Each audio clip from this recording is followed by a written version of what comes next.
Coming to the State House, Governor Maura Healey announced plans to slash $375 million from the current year's budget. NBC 10's John Maroney live in Boston with details on this announcement. John?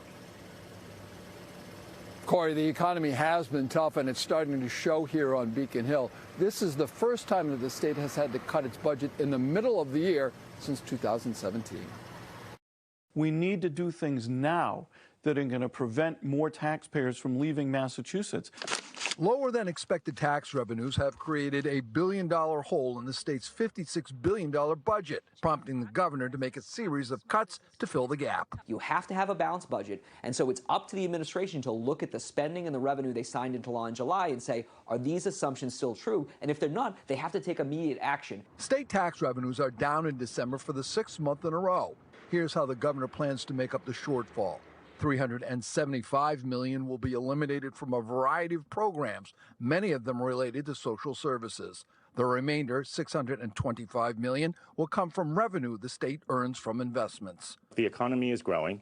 It's not growing as fast as we anticipated, and it's resulting in us making some mid-year adjustments, which I think are both reasonable and expected. The state is only halfway through the fiscal year and passed a series of tax cuts last year. Doug Howgate is with the Mass Taxpayers Foundation. Over the last couple of years, when we've had these actually huge growth in revenue collections, we've also seen spending levels increase to a level that's probably not sustainable year to year. The governor's office says this budget trouble won't result in layoffs. There are no cuts to municipalities or education, and the effort to house migrants will not be impacted. If this trend continues and we continue to be under the benchmark that the budget is based on, we may see more of these kind of reductions. Now, the governor's office says it will file its budget reduction plan with lawmakers and continue to watch the economy to see if any additional adjustments need to be made. Well, live in Boston, John Maroney, NBC 10 Boston.